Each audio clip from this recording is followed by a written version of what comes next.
استرس مجبور شه کویت کنه از این چیزا و دیگه فکرش رو یه موضوع نذاره. خب من چند مدتی فکرمو کنار گذاشتم چون دیشب خیلی آوتکام خوبی نداشت، خیلی خبرای خوبی به اون نرسید. حالا میگردیم ببینیم گیم فیوری چی گفته اون.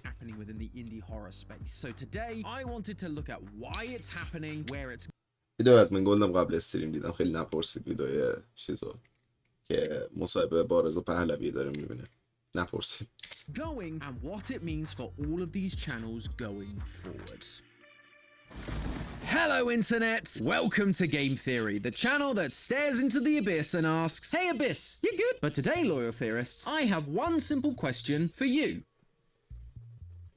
Why has indie horror gotten so dark? That might seem like a funny question coming from me, the guy who literally talks about dead kids and serial killers at least twice a month, but to me, it feels like over the last year or so, there's been a definitive shift in the indie horror scene. While we're still getting our generic walking simulators with creepy childhood mascots or the 157th version of Ban, we've also seen an influx of horror games that are darker, more twisted, and quite frankly, traumatic.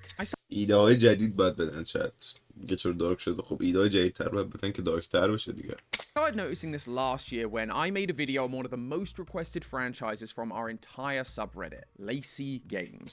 When diving into that series, it became apparent that while this was 1000% a piece of art worth shining a light on, it was also going to need some massive content warnings. After many internal conversations at Theorist and many nights tweaking the script, we ended up with a video that I am really proud of. But after that moment, I started noticing more of these dark indie horror games with actually scary real-world themes being requested. Games like Amori, bad parenting, mouthwashing. It's not just indie horror either. Analog horror here on YouTube has begun to see the same evolution. Things like the Inside Out analog horror go to some really dark places. And then, a couple of weeks ago, I dove back into the Giggleland ARG. The first time around, it felt like more of your typical indie horror affair. But this time, it involved one of the characters literally wearing someone else's skin. So afterwards, I took a short break and began to ask myself why. Why does indie horror seem to be getting bleaker and bleaker? How did we get here? And where is it going? So today, I wanted to pull out a little bit and look at the meta of the indie horror scene, to shine a light on why games have been getting so dark, what it means for the future of the genre, and inevitably, this channel. Oh, and it's probably worth mentioning, we will be talking about some potentially triggering topics in this video. I will remind you again before we actually talk about the specifics, but just so you know, this is your warning. If you don't want to hear about any of these subjects, I totally get it, but please turn back now. این چیزی که معمول اتفاق میفته تو محله ما. بذار Check this out. In just a sec, I'm going to speak with a different accent. And just between you and me, I don't really know how. Okay. First, let's change it up so that all can... For as long as there have been stories, there have been horror stories. Ever since cavemen were gathering around fires, there have been tales of monsters and myths that played on our collective fears. Demons, ghosts, scorned gods, alluring monsters, and curses have always been part of humanity's subconscious. They represent the unknown, danger, inequality, and more. If there has been an anxiety humanity has felt, there has been a monster that's personified that anxiety. In a way, this process makes overcoming our fears easier. Dragons can be slain, ghosts can be warded away. Even when horror stories end in tragedy, the process of verbalizing our fears can teach us how to avoid danger in the first place, or it can help us to process the unavoidable. Because of that, horror has always been an ever-adapting genre and a way to reflect widespread societal emotions that the storyteller and their audience are faced with. When it comes to what is considered modern horror, many historians cite Mary Shelley, writer of Frankenstein, as the modern Prometheus of horror. If you got that joke, congratulations! I hope your high school English teacher is proud of you. Now, to be clear, the lines I'm drawing out, congratulations to a Frankenstein as the modern Prometheus of horror. If you got that joke, congratulations! I hope your high school English teacher is proud of you. Now, to be clear, the lines I'm drawing out today aren't quite as not funny. خنده‌دار نیست. آقا جوکات خوب نیست. black and white as the title cards might make them out to be. Technically, there were plenty of printed horror stories prior to Frankenstein, like Carl Friedrich Kallert's The Necromancer or Horace Walpole's The Castle of Otranto, and the same will be true of all the eras I'm talking about. What I'm mainly focusing on is the turning point of these eras, the time where we began to see an abundance of these types of stories, and when they began drying up. Frankenstein, for example, quickly became the poster child of the genre because of how it dealt with the apprehensions towards rapidly advancing technology. With scientific advancements, particularly electricity, mankind began playing in the sandbox previously reserved for the gods. So, Frankenstein asked if we were equipped to handle the unintended consequence of our ambitions. The next big movement in horror came at the dawn of filmmaking. In the 1920s and 30s, German expressionism brought about films like Nosferatu and The Cabinet of Dr. Caligari. These sharp and twisted horror pieces reflected Germany's emotional response to the First World War and the rise of fascism bubbling up within the populace. Likewise, the 40s and 50s produced surrealist films across the globe. بهترین دوره واسه فیلم سازی تو آلمان بوده حتما. چون الان فکر نکنم واسه فیلم سازی حتی اکسپت میکنم که راجع به جنگ جهانی دوم رو، ولی واسه بازی اصلا چیز ندارن، اکسپتنس ندارن تو آلمان. That evoked the mangled battlefields of World War II. Body horror was popularized during this era, employing a graphic, visceral shock to access that historic, traumatic experience of the war. Atrocities committed across Europe and the severe nuclear devastation in Japan inspired some of the more gruesome and unearthly visuals. And yes, Godzilla. In the 1960s and 70s, supernatural and religious horror reigned supreme. یه گودزیلا رو نگفت. اسم ژاپن اومد، اسم گودزیلا نیومد. خیلی بد بود. سامورایی به عنوان ترس نیست شاید. With films like The Exorcist. Set in Washington, D.C. and released during the apex of Nixon's Watergate scandal, which I learned about recently on GT Live, the film was intended as a direct response to the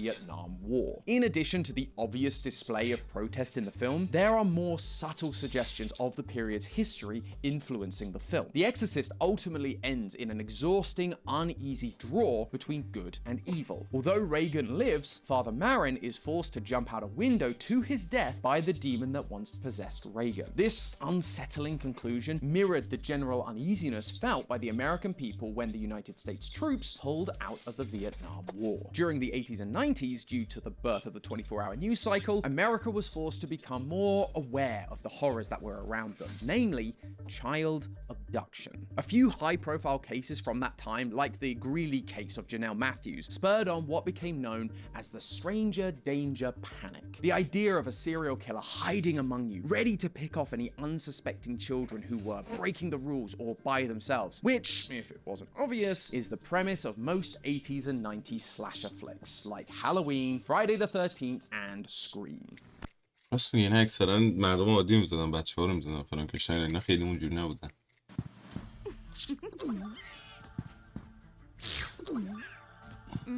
چرت و پرت. Now, before you guys start telling me that this is an episode that should have been on Film Theory, or before Lee comes breaking down that door accusing me of stealing his stuff, this is about the time where horror games really started to appear on the scene. And they largely followed the same sort of patterns we've been seeing up to this point. You had your traditional spooky characters like Dracula, Frankenstein, and werewolves in Sega's Monster Bash or Castlevania. You also had movie tie-ins for movie franchises like The Texas Chainsaw Massacre, Friday the 13th, and Halloween. Once again, sticking to the horror that reflected the reality of the day. And this symbiotic relationship between video games and movies carried on into the late 90s and 2000s. With Y2K drawing near and anxieties about mankind's reliance on technology, horror shifted from slashers to the apocalyptic. With the fear of crumbling infrastructure came the threat of mindless anarchy, aka zombies. And so we got a bunch of zombie-focused media with games like the Resident Evil series and the واقعا هیچ راهی نیست اینا رو یه کاری کنم دیگه اصلا نیان. آخه تو که فرست تایم چت الان قبلا مادریت هم میزد، الان دیگه کار نمیکنه. هایلی مادریت میکرد اینا رو. پاکا بای بای بای بای. arcade shooter House of the Dead, and movies بسیار like 28 نوعی Days Later, The Walking Dead, Dawn of the Dead, and Shaun of the Dead. Turns out the key to a successful piece of zombie pop culture is just adding of the dead at the end of its title. This era also introduced us to the world of Silent Hill, which was a huge game, but it fits more into the psychological horror genre that we'll talk about later. Like I said earlier, not every era is perfectly black and white. Silent Hill was just ahead of its time. It wasn't until the 2010s that video games and movies really began to diverge. During this time, there ببین سایلنت هیل بعضی وقتا خیلی بازی خوب بوده از همون زمانی که اومد سایلنت هیل. و آره راست میگه، اصلا بحث ARG نیست، بیشتر سایکولوژیکال هارره. یعنی از روانشناسی استفاده کردن و اونو رو در یک حالت دیگه آوردن نشون دادن. There was a shift in how people looked not only at the world, but at themselves.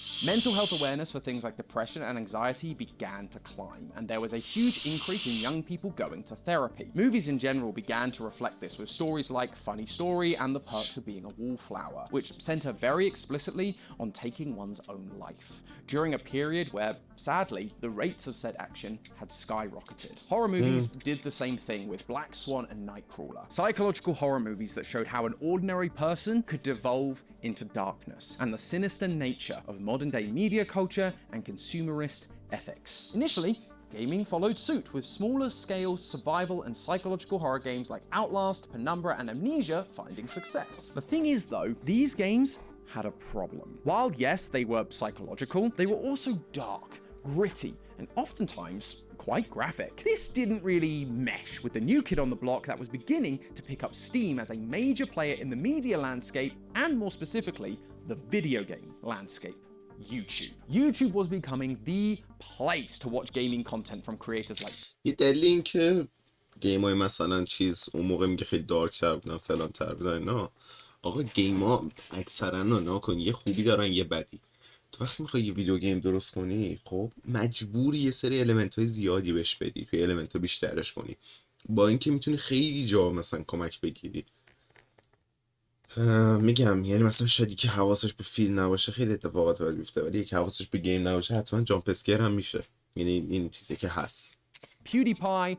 از خاطر همین که المان ها هست باید بیشتر ازش استفاده کنی که مخاطبتو خوب بتونی القا کنی به ژانر. Markiplier, and some guy called MatPat. I'm messing, of course, although I actually haven't seen him in a while. He's probably enjoying retirement on a beach somewhere. Anyway, YouTube was just switching up their algorithm to favor watch time over views, and so longer Let's Plays were beginning to blow up. People would tune in from all over the world to see what games were being played, which was big for the industry, but these violent and grotesque-looking games weren't sitting right with YouTube's other big priority, advertisers. YouTube was, and still is, an ad-based platform, and so they needed to appease the advertisers to keep them spending money on the platform to pay creators. The thing was, these advertisers weren't all that keen on all the blood and violence. They didn't like it in the videos or plastered all over the thumbnails of the site, which opened the door for one indie horror game in particular to slide on in and change the YouTube gaming landscape forever. Come on, you. It's a Freddy Fazbear. Oh, oh, know it. oh, Say it. oh, oh, oh, oh, oh, oh. Whoa, whoa, whoa, whoa. With me now, Five Nights at Freddy's.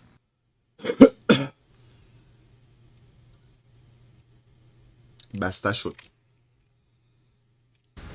Play War Thunder now. Join millions of players across the globe in massive battles. That paved the way for what we now know as mascot horror. This was one of the first times we really saw a second factor come into the creation of horror content. It was no longer about just reflecting society, it was also about fitting in with the medium in which it was being shown. FNAF did still follow a lot of the tropes of psychological horror, revealing the evil in the mundane, destroying our sense of safety and familiarity by perverting the innocence of childhood nostalgia. However, unlike the games that came before, these mascot games were perfectly optimized for YouTube. Instead of violent gore and gritty realness, we now have a bunch of bright, colorful, and simply shaped characters that work great in thumbnails. Even on small scale, you can tell that this is Golden Freddy, you know that this is Huggy Wuggy, and you can see that this is Amanda. They're so recognizable at a glance that anyone scrolling YouTube will know what they're looking at, which not only allows you to play the YouTube game well, but it also plays the advertiser game well. Because at a glance, these characters aren't really all that scary. Their horror is implied based on the incredibly cryptic clues that we have to put together by playing the game, which means advertisers didn't strictly know this was horror at first. It looked like family-friendly content like Chuck E. Cheese or Disney, and even when it became clear that this was horror, because it was getting the views and didn't look like horror, the ad dollars continued rolling in and blew mascot horror into the stratosphere. This led to a decade راست میگه حقیقتا واقعا کانتنت مثلا اوتلاست اینا خیلی خشونت بیشتری هم دارن خب ولی فنف اونقدر خشونت واقعا نداره شاید ترس داره گیم پلیش ترس داره در کل فنف خشونت مثلا توش دیده نمیشه زیاد ولی اوتلاست اینا مثلا گیم هایی که اکثرا گیم های خشنی هم هستن یارو میگیره مثلا یه روح میگیره یه گاز هم یه روح میگیره میکوبتش به دیوار میکشتش یه مرد چاقی میفته دنبالت خب اونا واقعا ترسناک هستن ولی خشونت هم داره of gaming full of these kid-friendly mascot horror games. We saw the rise of franchises like Bendy and the Ink Machine, Doki Doki Literature Club, Poppy Playtime, Andy's Apple Farm, Cooking Companions, Amanda the Adventurer, Indigo Park, Piggy, That's Not My Neighbor, Don't Fret, and so many more that it would be impossible to name them all. But sadly, even from the get-go, we began to see the cracks forming in this genre. From broken messes like Hello Neighbor to the internet meme that is Garden of Bam Bam. And those are just the well-known ones. There are hundreds of indie horror games available that just leaned into the same old tropes, the same gameplay, and they felt like they were just thrown together in the hopes of having some of FNAF's success. I actually have a really fun video idea to dive into this side of things, the wrong lessons people took from FNAF's success, but it's too much to talk about here, so if you want to see another video like this one breaking down the things that worked about FNAF and why it's so prevalent today, hit that subscribe button. Appreciate ya. برای ما هم همین کارو کنید چت هیت سابسکرایب باتن میدونی که من خیلی کار سختی میکنم من دارم ریاکت میدم ویدیو اینو اونو میدوزم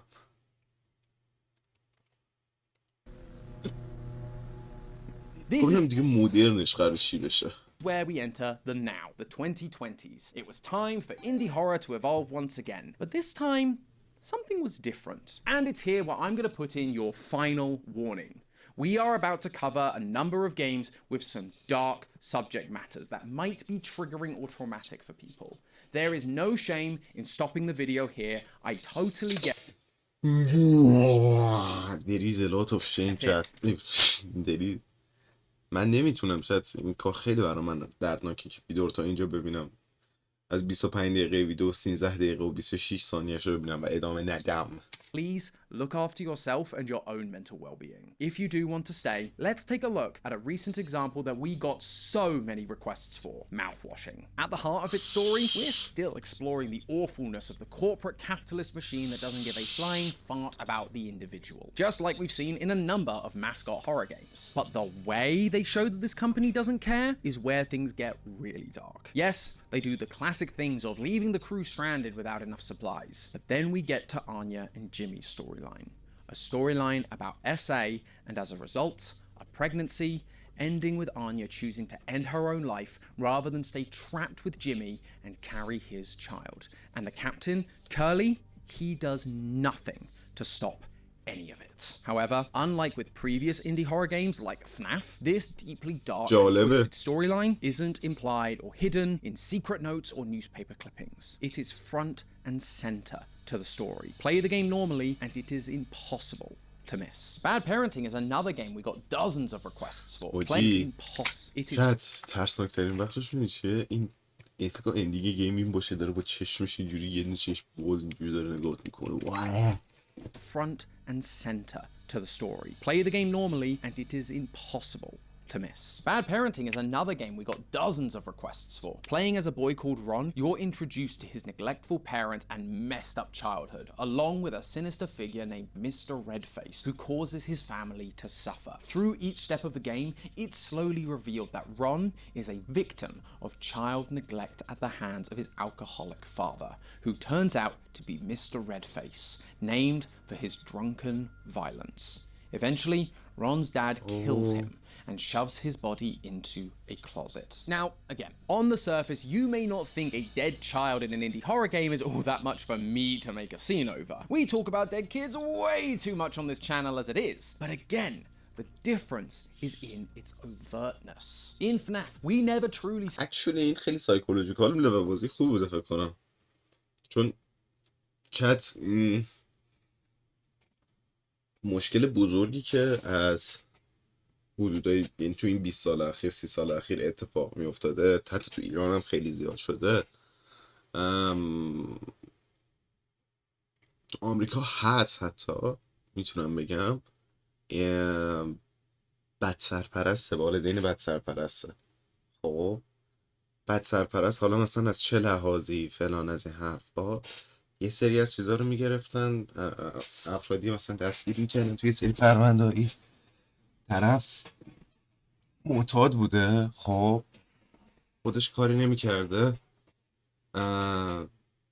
زنش هم کاری نمیکرده و اینا 3 بچه داشتن و بچه ها رو میفرستادن گدایی تک دیگری و نون از بچه هاشون میگرفتن، شبا کتکشون میزدن که مثلا این فردا صبح بخوام برن جای کسی پول بگیرن، سر روشون یکم سیاه باشه، سر روشون بد باشه و خودشون شام و نهار نرمال میخوردن، کاری نمیکردن، بچه ها رو میزدن. پرونده که یادم بود. بعد مثلا میگم دیگه تو آمریکا یه مدتی باب شده بود، آره، که حتی باب نمیتونم بگم باب شده بود، یه مدتی ترند بود که مثلا یه سری از خانواده ها بچه هاشون مثلا یه خانواده بود که یادم نمیاد داستانش چی بود، تو یوتیوب کار میکردم، فامیلی استایل تو رو هستن، مثلا چالش میذارن خانواده ها با همه.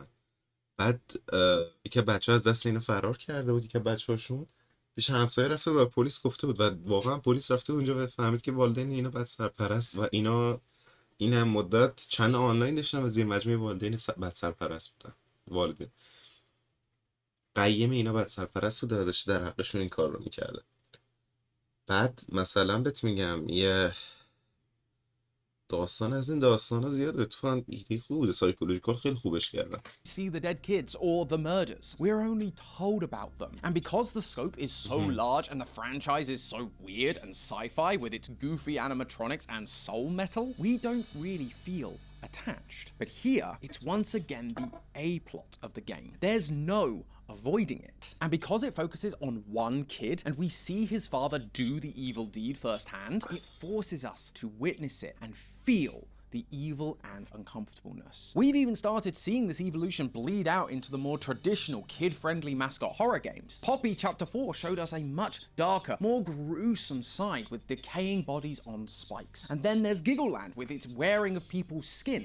Now, these themes do reflect modern societal fears. داریم به نظر من بیشتر به سمت کلاسیک ترش برمیگردیم، چون قدیما یادتون باشه از مثلا 2010 و اینا تو اون در قبلی یه سری گیم ها بیشتر سمت انیمیشن ها، هپی تی ریفرنس مثلا انیمیشن ها گیم ها سر این بودن که با خشم بیشتری داشته باشن، فقط خشونت بیشتر کنن. یعنی الان دارن به سمت ترسناک بودن واقعی رفتن، بعد الان دارن بیشتر دور برمیگردن سمت خشم و ترس رو ترکیب میکنن. With the 2022 repeal of Roe v. Wade, a legal ruling that eliminated the federal right to abortion, این کلیپ کنید، شاید افتاد نیفتاد مهمم نیست، کلیپش میکنم.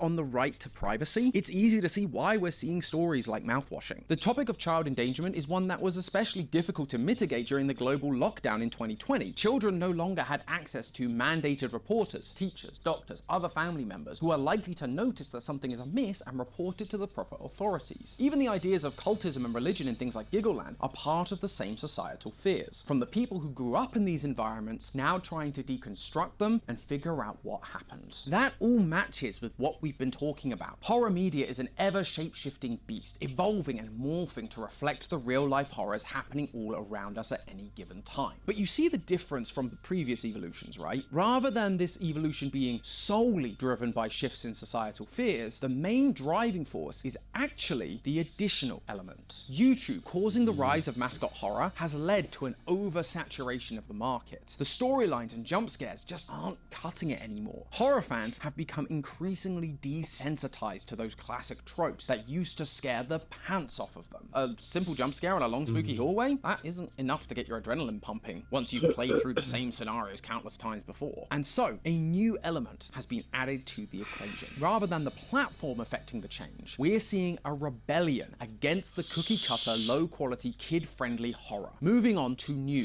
more intense horror games to renew your sense of terror. But it hasn't gone backwards to match the previously gruesome and gory psychological horrors of the early 2010s. Those situations still felt too vast or fictionalized to really hit home. And so, we're seeing storylines reflecting much heavier topics. The truly unpleasant parts of the human experience in order to hit like a Freddy jump scare did a decade ago. The RGB on this gaming setup is reacting to the Valorant spike timer. You can do this with Signal RGB.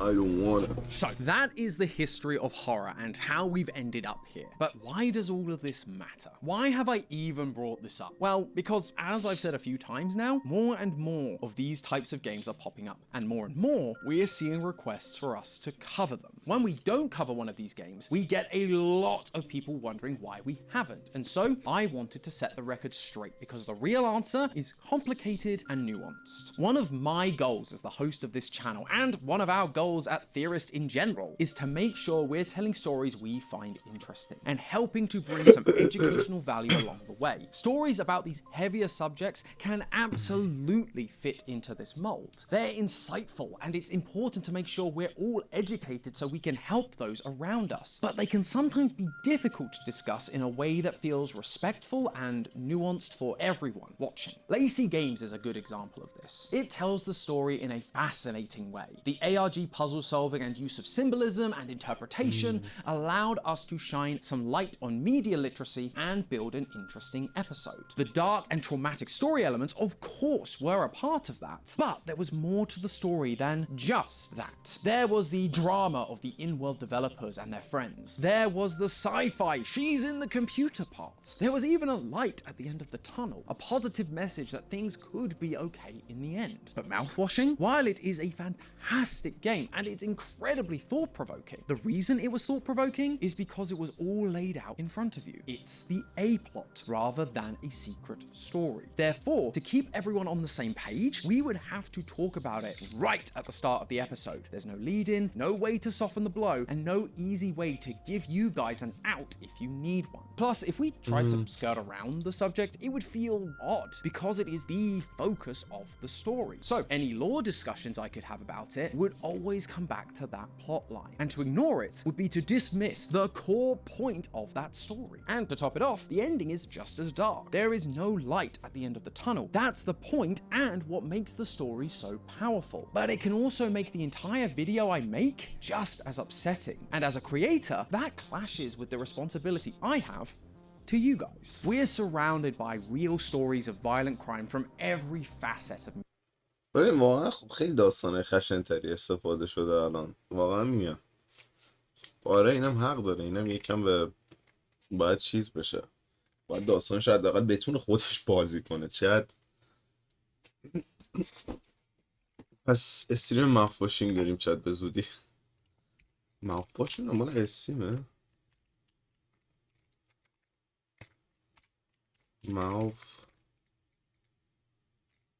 مفواشینگ مال استریمه.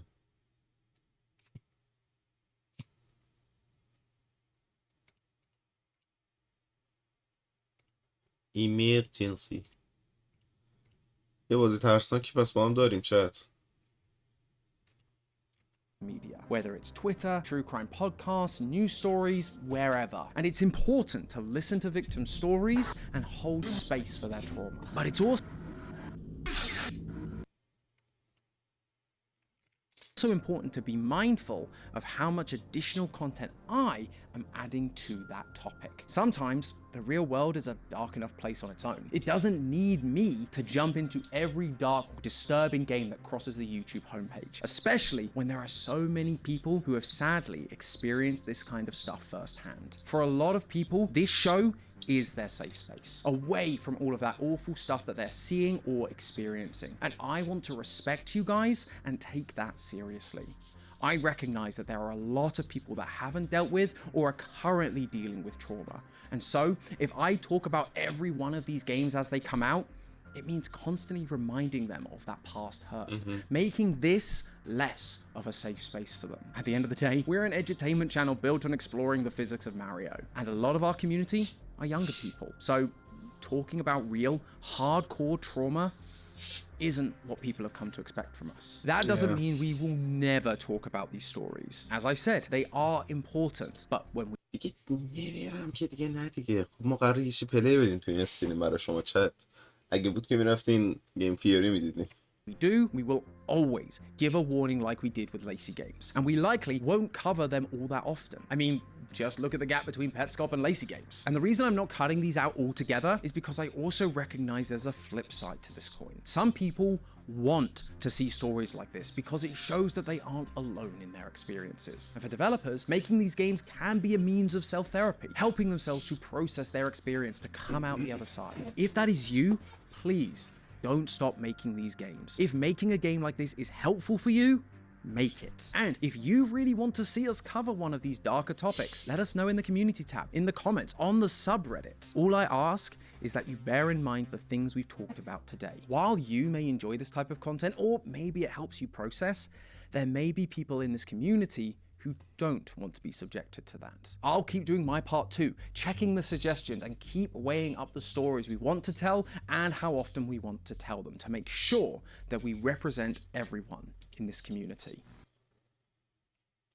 Experience latest update Assassin in the legendary MMORPG Lineage 2 Essence, Heroes of Ilmoradin. Many years they have spent fighting for honor and riches to bask in the rays of glory afterwards. But the brighter the light, the darker the shadow. Darkness will cover the battle. The good news is, this discussion, this process we're talking about, it's not something that's gonna be forever. Like all eras of horror, this too shall pass. Eventually, we will see mascot horror die off.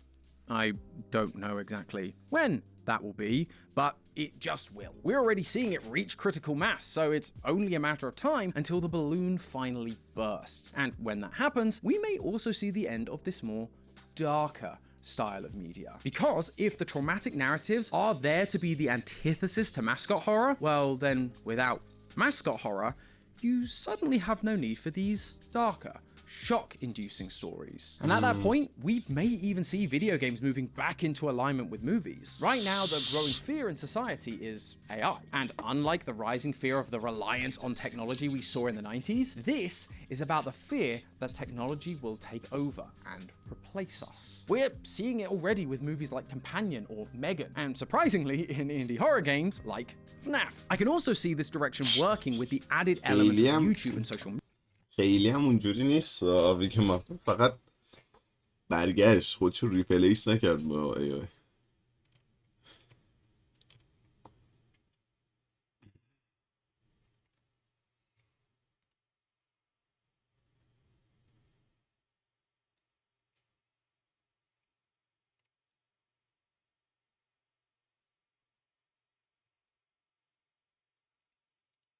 واقعا موافق نیستین چت؟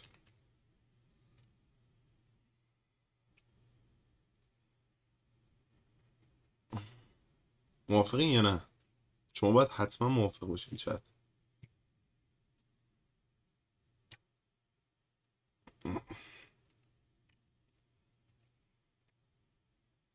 اگه چت من موافق نباشه من چیکار میکنم؟ Media, because much like mascot horror, visually it's not overtly gruesome. ببینم اصلا تویش میذاره مثلا من خوشین پلی بدم خیلی گیمش خشن نباشه. یه ویور داره 2200 فالوور.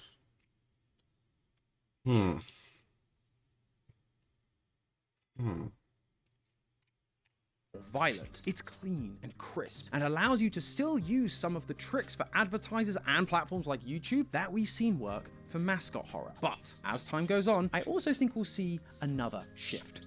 One that will almost be like a resurgence of what we saw in the 20s and 30s. Host of Film Theory Lee told me about a friend's kid he spoke to recently and how they'd had a nightmare because their friend on the schoolyard had told them that World War III was gonna happen and they didn't want to die. That is a very real fear being felt by the younger generation due to the political climate across the globe right now. And so, when they grow up and start making games and movies, I can also see us returning to that state of mind, using more traditional style monsters with special powers and high intellect to represent the people and governments we're perceiving as plunging the world into chaos, just like we saw in old movies like Nosferatu. Oh, would you look at that? Maybe this change will happen sooner than I thought. It is evolving, just backwards. But hey, that's just a theory. A game theory! Thanks for watching. World premiere on Game Theory. One decision by Scott Cawthon خوب بود چت. گیم فیوری هم چیزش خوبه، ولی این فقط یک چیز بود، یک تئوری بود، یک بازی تئوری.